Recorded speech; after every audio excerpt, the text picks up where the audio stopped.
What's this? I know. Actually, you know too, but let's figure it out together, shall we?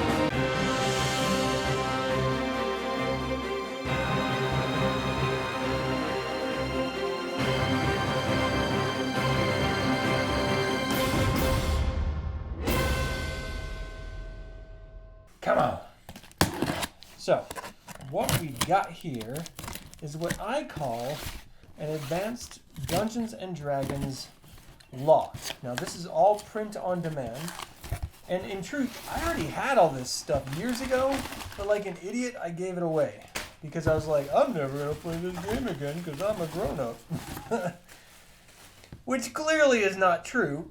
So I'm not a grown-up, and I'm definitely going to be playing this stuff again. So let's take a look at the quality of this print-on-demand stuff, shall we? Ooh, look at that. Looks nice. Pristine. Look at that gloss. Look at that. Oh, that is nice. Now I'm not going to go through and read each and every one of these, but I am going to just sort of quickly thumb through some of it just to give you an indication of what it looks like. I have these PDFs, of course, but this looks a lot better than the PDF. I mean, nicely done, Drive-Thru RPG, or DM's Guild, wherever you get yours. Okay, so that's the first one. Now, these are the premium versions. I thought it would be like leather bound or something. What makes it premium if it's not? Oh. So anyway, Monster Manual. I haven't gone through this on the channel yet, but ultimately I plan on it. I just love these old illustrations so much. I could have sworn these were going to be like leather bound or something. I'm going to have to check my receipt to make sure. Hold on, I saw full page. Got to get to full page. Where are you? There you are. It all looks great though. And it's a nice hardcover. Like the binding is nice. It's nice. Okay, so that's the Monster Manual. And then we have the Dungeon Master's Guide, which is a nice old thick tome. Now, what you may not know about this version of them is that, I wonder if they have it right here. Right here. The Gary Gygax Memorial. So this, all these three were reprinted, and they did the same thing for second edition, with all of the errata from Dragon Magazine throughout all the years. So this has the most up-to-date information that you could want out of this book.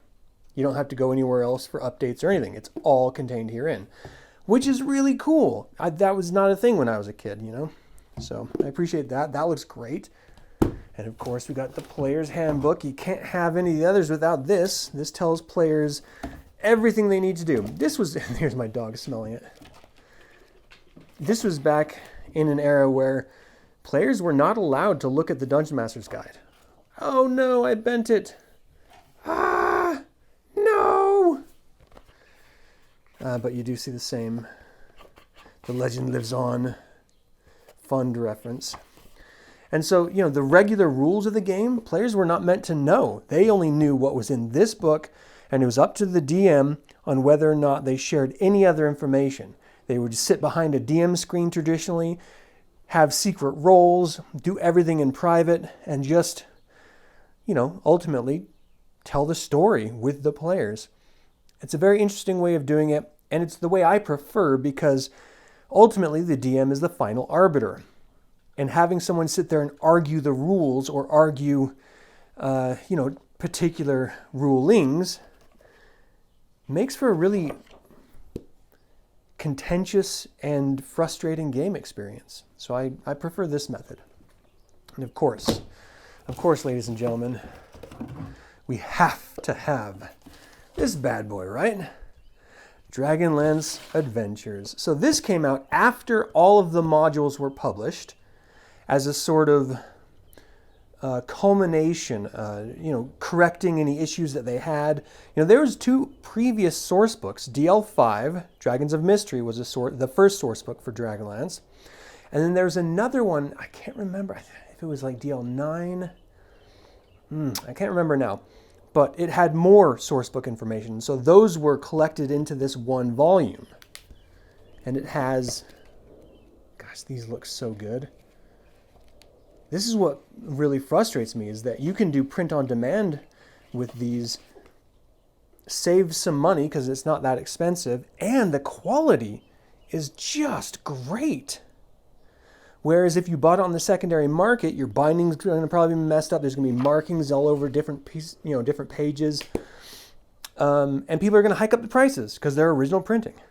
Like, who cares? If you just want a good copy, have one printed. Like, that's the age we're in. It's crazy. I love how this logo looks. Look at that. Oh, God. So that's it. We've got Dragonlance Adventures, DL1, Dragons of Despair, to start off the campaign, in addition to Players Handbook, Dungeon Master's Guide, and the Monster Manual. Now, Tracy Hickman, or I think maybe it was Margaret Weiss, suggested you also have a couple other books: the Wilderness Survival Guide, the Unearthed Arcana, the Dungeon Survival Guide, and maybe the Fiend Folio in order to play. All of those are first edition books, like those are. They are not absolutely necessary, but they do help. I already have them all as PDFs, so I'm not going to get them all as physical books. But I'm excited, I've got DL2 coming out in a mail time, and this is really, really cool, revisiting this stuff as an adult and just sort of remembering what it was like to play it for the first time as a kid. All that nostalgia just flooding me. Anyway, what do you guys think of first edition Advanced Dungeons and Dragons? Is it something you would play or watch being played? Let me know in the comments. Have a fantastic day, and until next time, Slán Javar.